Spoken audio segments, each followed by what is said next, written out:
All right, we're speaking here. This is a speech by the Lubavitcher Rebbe, which he gave in 1991. And he's talking about Meshiach.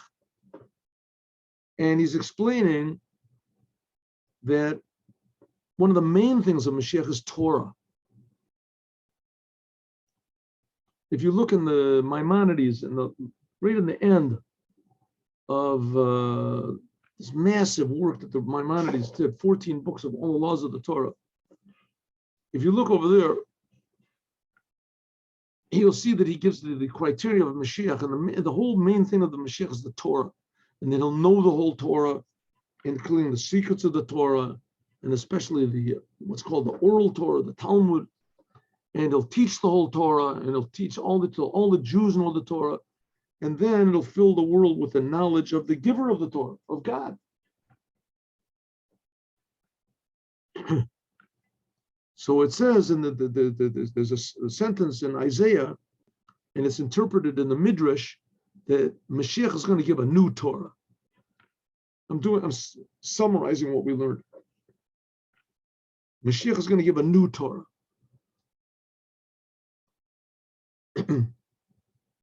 This is what type of a new Torah is it going to be? It's in two ways. Number one, there's going to be deeper insights into the Torah, deeper and deeper explanations and understandings in every word, every letter, every commandment, every sentence, every idea in the Torah. Deeper and deeper godly ideas will be revealed. That's number one. And number two, there'll be new laws. There'll be new laws in the Torah. And the example is given, the Rebbe is going to give more examples. The example is given that says in the future, there's going to be this battle between Leviathan, some sort of a big mammoth fish, and Shorabor, and this mammoth sort of ox.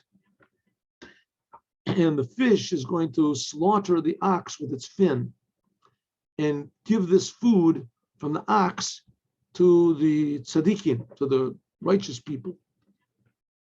So the Torah says, how could it possibly be that this ox is slaughtered with a fin of, you can't slaughter with a knife that's not totally straight and smooth. A fin of a fish is like a saw. It goes up and down, it tears.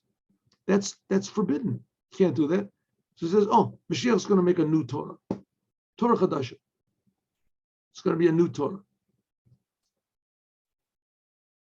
So the Rebbe, of course, asked, well, that can't be. You can't make up new laws. I mean, all the laws were given by Moses, were given in the Torah by Moses. Right? They're given in the Torah to Moses. The Torah was given to Moses. Can't be any new laws. And that which the rabbis sit and they do derive new laws, it's not that they're making them up. They're just deriving the laws from the Torah that God wanted them to reveal. God wanted there to be a commandment of learning Torah. He put a lot of the commandments into the hands of the rabbis to reveal. In fact, almost all of the Torah, it can't be understood at face value. You have to have an explanation.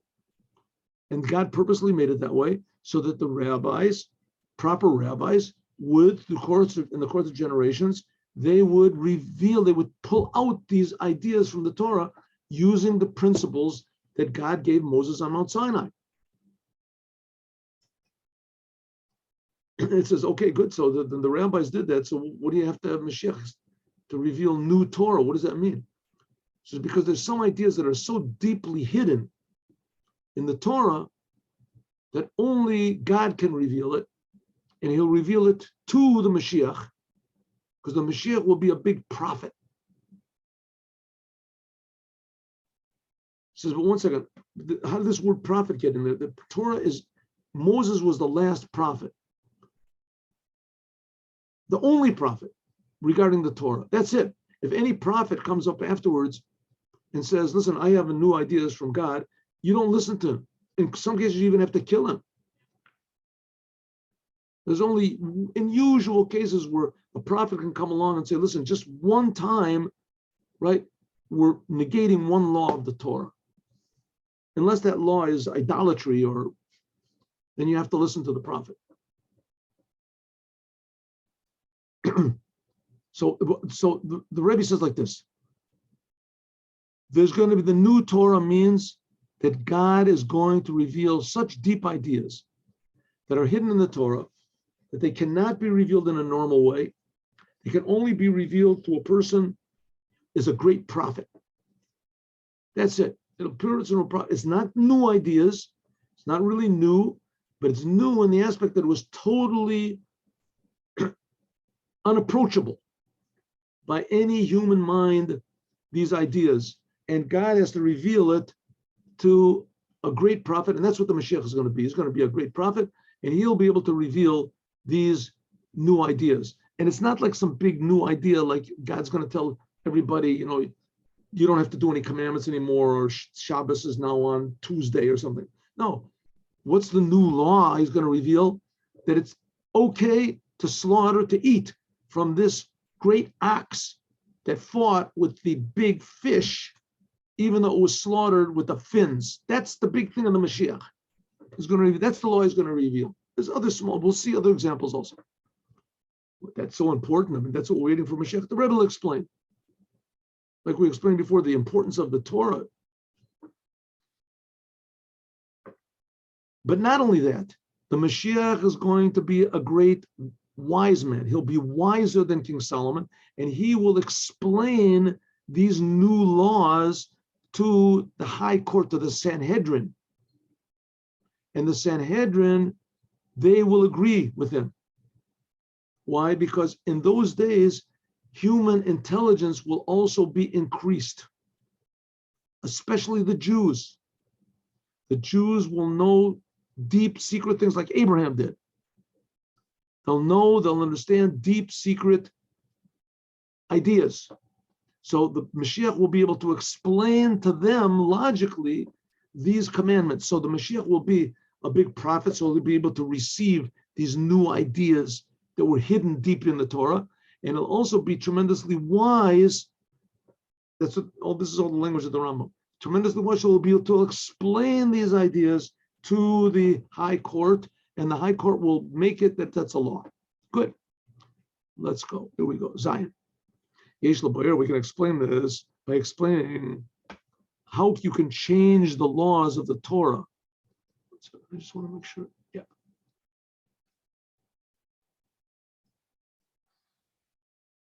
In the future, that this is the highest levels of the Torah.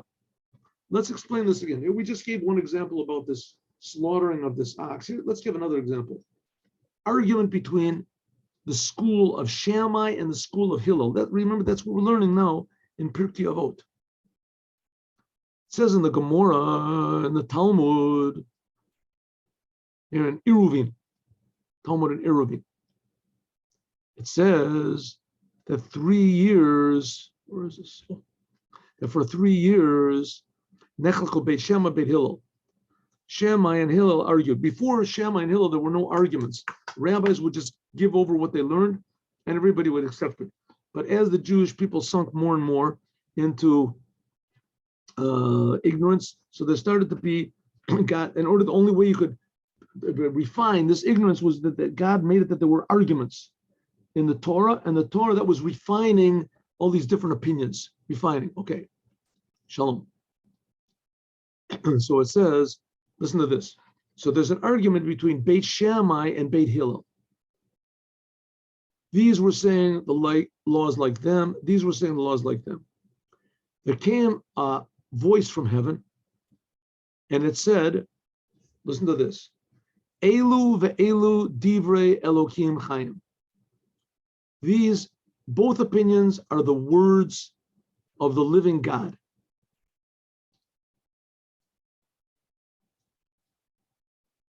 The opinion of Beit Shammai and Hillel are total opposites. One says this is permissible, the other one says, what are you talking about? It's forbidden. The other one says this is kosher, the other one says it's not kosher, strafe. One of them says that this is good, the other one said it's bad. They argued from one end to the other. Finally, it says a voice came out from heaven, and said both opinions are the opinions of God. They're both right. Halacha ka Beit Hillel, but the law is like Beit Hillel. The law is like the school of Hillel. No, first of all, we said before that the Torah is not in heaven. Av she'ein mashgichim mebat kol says that after God gave the Torah to Moshe, as we don't listen to heavenly voices anymore. Kivan she'Torah lo b'shamayim, it's not in the heavens. Hari halacha Beit Hillel, that what it says that the law is like Beit Hillel. This is because why? That Beit Hillel, the school of Hillel, they were the majority. We didn't have to have any heavenly voices come out. They take a vote. Whoever has the majority, the vote goes according to them. What do they have to have a voice coming from heaven? It says, Lo utzruch bat kol ela mishum shebeit Shammai hayachrifi tafeh. Said because both of them, Beit Shammai, Beit Hillel, they were tremendous geniuses. They knew the whole Torah, but Beit Shammai, they were sharper. They were sharp. Sharif tafeh, mechareli tafeh. They knew the laws quicker than anyone else. They could compare one to the other. They had new ideas. They had rebuttals, right? Like a lawyer that gets $100 an hour and a lawyer that gets $1,000 an hour. You know, they both know the laws, but one is just sharper than the other one. So Beit Shammai, it says they were sharper than Beit Hillel. Kolomer Shabbat call. Therefore, they had to have a heavenly voice. It just came ba lechalok al divrei Torah. If so, there was a heavenly voice that came out to say that the law is like Beit Hillel. What would you have to have a voice like that for? 1 second, because Shammai was smarter. So if so, the law is like Shammai if they were smarter. So therefore, the law should be like them. So what is the voice coming up from heaven and saying that the law is like Hillel? And not only that, ein mashgichim bat kol, you don't listen to heavenly voices because the Torah is not in heaven. So what type of a story is this that's told in the Gemara in Eruvin that Shammai and Hillel argued, Hillel was the majority, but you don't listen to the majority because Shammai is smarter. Where'd you get that from? Nevertheless, they are smarter. Okay, so listen to Shammai. He says, no, a heavenly voice came out and it said, don't listen to Shammai. The law is like Hillel, but you should know what Shammai says is the word of God. It's all the word of God. Voice. Listen, let's just forget about all this. Who's right, who's wrong. We don't listen to heavenly voices. It says we don't listen to heavenly voices. It's not Shabbat call. When this heavenly voice comes out, lachriya to make a decision, but makom shel safek, in a place where there is a doubt in the argument between Beit Shammai and Beit Hillel. These people were not interested in winning. These people were interested in the truth. The people in Beit Shammai said, listen, we've got the majority. We're sure that we're right, but not 100% sure. I mean, Beit Shammai, they're also sure they're right, and they're like sharper than we are. Wow, what should we do, you know? Generally, we say, Achrei Rabim Lahatot, we go after the majority. There has to be, the law should be like Beit Hillel, because they're the majority. Ela, but Dvar, but Beit Hillel, even though they were majority, they had a little bit of doubt if they should utilize this majority that they had, this law of majority law, because Beit Shammai Charifim Yota, because they were sharper than Beit Hillel, and Beit Shammai was sure of themselves, and Beit Hillel was saying, "Listen, you know, maybe they got a point. I don't know. You know, I don't agree with them at all. But who says that I'm wrong? Who says that I'm right?" So therefore, a heavenly voice came out and said, "Don't worry about it. Go according to the principle of majority. You can rely on the majority, even though you might have doubts that you're the majority. That's the law." Okay, but of course they have to be God-fearing people. It says these are the words of God. It can't be, you know, if you have the majority of Reform rabbis and they're standing against one regular normal rabbi, that we got the majority, right? Because if so, there's no end to it, right? The majority of the world they're Protestants and Catholics. Right? Catholics are more than the Protestants. I mean, the Catholics, and sure they're more than the Jews, and the non-religious are more than the religious. So it has to be that they're interested in what God says in the Torah. They're God-fearing Jews. So it says the words of Beit Shammai are the words of God. The words of Beit Hillel are the words of God. Shammai is smarter, but we don't go according to who's smarter. We go according to Beit Hillel. Hillel has all the proofs, all the logic behind it. They just don't agree with the proofs of Beit Shammai. And true, maybe you might think that they're wrong, but we don't go according to that. We go according to, you have the proofs, you're a God-fearing person, you believe what you say, you have rebuttals for everything the other person says, right? So now we have to make a decision. We go according to the majority. And if I'll dispel any doubts, a voice comes from heaven and says the law is like you, go according to the majority. Now, interesting thing that it says is that in the future, when Meshiach comes, the law is going to be like Beit Shammai. Even though the minority. How does that figure out? We'll see. Let's look and see. Back then, let's go according to the Plukta B'Torah to understand what are all these ideas about these arguments in the Torah. The whole Talmud is just filled with these arguments. Right? People that argue on one of the, like we said, after Shammai and Hillel, there were just arguments among the rabbis. The whole Talmud is just packed with arguments. The whole thing is arguments. Right? Rare is the case where somebody just says this is the law. Sometimes they say halacha la Moshe Sinai, that this is the law from Moses on Sinai, then nobody argues. Except sometimes people say, no, you got the law wrong. The law goes like, that's the whole purpose of the Talmud. Okay, anyway, what is this idea of the arguments in the Torah? So it says there's a sentence which is in the book of Ecclesiastes. Here, let's see where this is, 48. Ecclesiastes, 12th chapter, 11th sentence. What does it say? It says like this.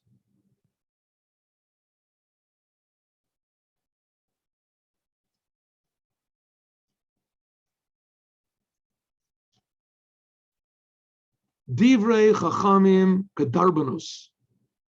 The words of the wise men are like, it's called, they translated a goad. You know, they have like a stick that they hit the oxes or whatever it's with to direct them. The words of the Torah are like a direction stick. I don't know what you want to call it. A conductor stick. Bali asufos, they have like nails. They, like a what do you call it? Like a peg, a bolt. What are they called? Nitna miro echad, and they were all given from one shepherd. Okay, all these words, they have totally different translations. That's a simple meaning of it, but the simple meaning doesn't seem to mean anything. So let's see. The words of the wise men, they are like goads, like a directing stick, and they have these long nails on like a carpenter's nail. And they were all given from one shepherd. It says, these are the Talmidei Chachamim. These are the, what is this? Asufos. Asufos are, no, Asufos also means to gather. It says, these are the Talmidei Chachamim. That's what it says in the Gemara. These are the wise men that they sit, Asufos, they in groups and in groups. The Oskim b'Torah, and they learn Torah. Some say impure, some say pure, some say forbidden, some say permissible. These say this is disqualified. These say it's not disqualified. Shema, maybe you want to say, Adam, maybe a person will say, Ech ani lomed Torah. How can I learn Torah? If there's so many faces to the Torah, the thing is so unclear, then how can I know what's right? Maybe I can just do whatever I want. Talmud Lord, it says, all of them were given from one shepherd. The Torah is not yours. The Torah comes from God. God, one God gave them. Parnes echad omon, one, director. He said all the commandments. Mipnei Adam, from one master. All of them were done. Blessed be He. The Chassid, like it says, v'yedaber Elokim, like God said, kol dvarim elu, all of these words. In other words, what does it mean? There's one meaning. God gave the Torah not to confuse you. He did not give the Torah that you can just do whatever you want to and twist it around however you want. Make up your own explanation or justify anything that you do. The God gave the Torah in order to direct you and tell you what to do. But he gave it in such a way that the Torah has to be learned. You have to trust the rabbis. Midrash, like it says in the Midrash, I'll call Dvar v'Dvar, Divrei Hashem, Omur Lu HaKodesh Baruch Hu Moshe, Mem Tet Panim Tami Mem Tet Panim Tov. On every commandment that God gave to Moses on Mount Sinai, God explained 49 faces to say that it's not permissible or that it's impure or that it's forbidden, and 49 faces to say that it is pure and that it is permissible and that it is good. Omer Moses said to God, what are you doing to me? Matai na'amod al boryav. How can I possibly know what the truth is? Omer lo Kodesh Baruch Hu, God said, Achrei Rabim Latos. There's going to be arguments, you go after the majority. The rabbis, if the rabbis are genuine rabbis, and the rabbis are God-fearing people, and they know the whole Torah, then whatever they vote, whatever their opinion is, it's an opinion from God. What if there's two opposite opinions? God said, oh yeah, there's going to be a lot of opposite opinions, a lot of arguments. He says, well, what'd you do that for, God? Why not just make one rabbi and everything will come from him? God says, listen, that's what I want. You get all the rabbis together and they take a vote. The majority of this is only talking about in the time of the Talmud. Nowadays, it doesn't work that way. You can't have the majority. You go according to the decisions that were already made. Rabbo Matamim, the majority say impure, it's impure. The majority say that it's pure, it's pure. That the Torah goes on their own. The wisdom of God, there can be in two ways. And they can be opposite ways. And both of them are true. So how should I know what to do? Can I do whatever I want? It says the decision is according to the majority of the wise men. Kadasa Rov, Kafi Rosa Neam, according to what they said, but called Dvar b'Dvar, Lafi Inyano, according to how it is. So each thing the rabbis decide. Okay, now, suffice it to say that nowadays, the commandments, most of the commandments, we know what to do. Right? But nevertheless, that is the whole idea, okay, of the Torah. When these laws were decided in the Talmud, it went according to the majority. Now, 1 minute. Let's go back to the original point we were trying to say. The original point we're trying to say is that the whole essence of Meshiach is going to be laws, Torah, and through the Torah, Meshiach is going to make big changes in the world, and he's also going to make changes in the Torah. How can he make changes in the Torah? It was given to God. He's not going to make really changes. He's just going to reveal new things. Because that's what God did. He put the Torah in the hands of the rabbis to reveal the truth. This is one of the reasons Zui Gamasvora, that in the argument between Beit Shammai and Beit Hillel, that the majority of the laws that Beit Shammai and Beit Hillel, the school of Shammai and the school of Hillel, they disagree. Usually the school of Shammai are more severe, and Beit Hillel are more lenient. Since in those things that they have faces from here to here, is l'chumra l'kula, whether we can be lenient or to be strict, natiyat seichlam, because the inclination of their mind, that's how they were created, is, generally speaking, that Shammai, they intended to see the more severe aspect of everything, and Hillel, the more lenient aspect. This is atzad shava b'nekuda mishuteves b'pelukta shebeneim. This is the common factor in the argument between them. Hachram b'zekadas arov, acharei rabim latos. The common factor is you go according to the majority. If there's a doubt, then the majority is, and in the place where there is a little bit of doubt in the minds of the majority, because the minority is very sharp and very, how do you say, clear, so then we have to use what they call the heavenly voice.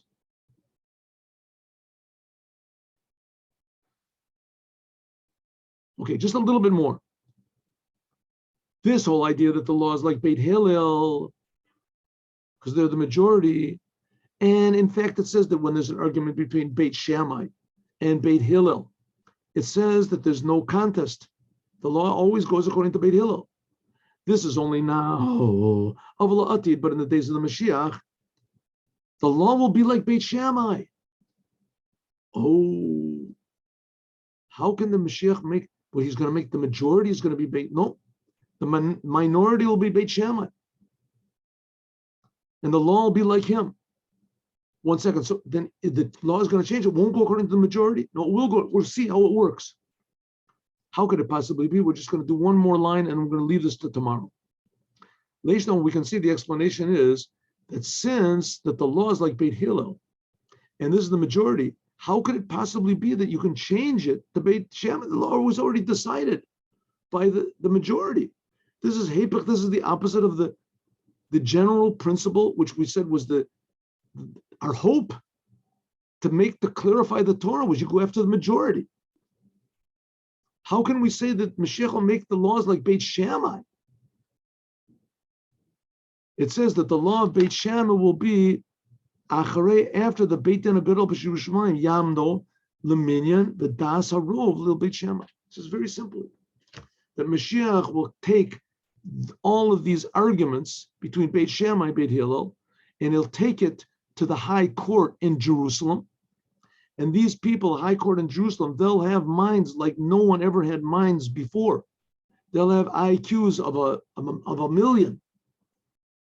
And they'll be able to explain things and then they'll vote, and they'll vote like Beit Shammai. So by means of this, lo yibatel ella sheyitnu psak din, the law will yishtane. I'm sorry. And by means of this, it'll just change the law that was before. We said it was like Beit Hillel because they had the majority. Well, in the future, the minds of people will become improved. New potential will be revealed. Because it says, then the majority will be like Beit Shammai.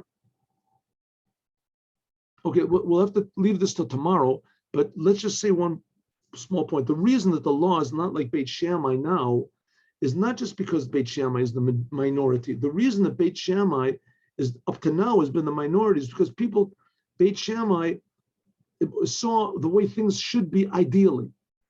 They wanted to have a perfect world. That's why they were so strict. There was no room for any mistakes. And no one would want to make mistakes.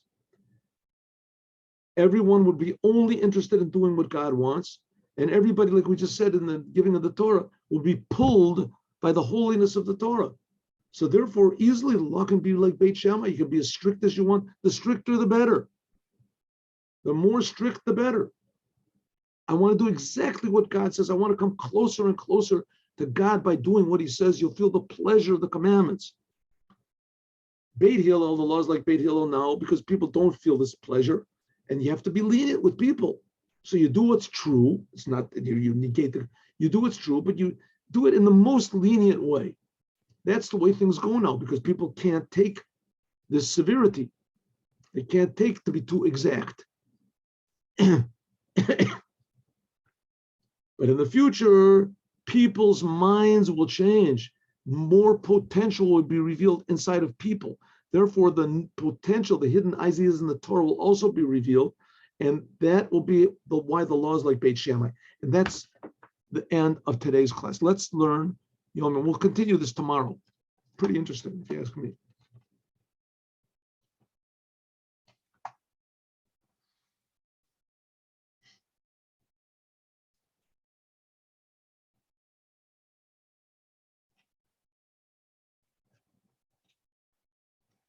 This is relevant to last week's Torah portion. If you go on my statutes, they say if, it doesn't mean if you will go. It's God, if you only would go on my statutes. God is pleading to the Jewish people, please keep the Torah. This request of God, this beseeching of God to us, this helps us because it's happening right now.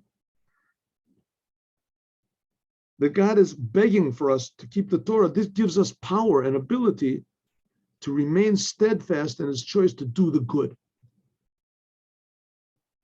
namely the telechu, that you should be walking in my statutes. The request of God, that God is asking us to do his Torah, please do my Torah, that gives us power to actually do it. And then you become what's called, it doesn't say you should go in my statutes. Okay, we should go. It means you should walk, go, we should move. That we become alive and dynamic in doing the commandments. When Meshiach comes, there will be revealed simplicity. How important being simple and humble and wholeheartedness. How do you say? Earnest, genuine, not thinking of no ulterior motives. How this is important, the service of simple people who pray and they say Tehillim with simple sincerity.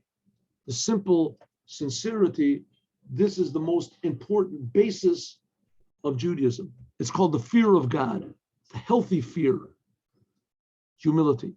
As we'll talk about more, God willing, 3 o'clock, God willing, today. 1 minute. Okay, we'll try 3 o'clock. There's a big group that's coming to my house at 3:15. So, how are we going to do this? 3:15, 3 o'clock. We'll figure something out. Maybe we'll make a shorter class today. 3 o'clock to 3:15. We'll see. Maybe we'll start at 2:45. Today at 2:45. Okay. See you, God willing, 2:45 today.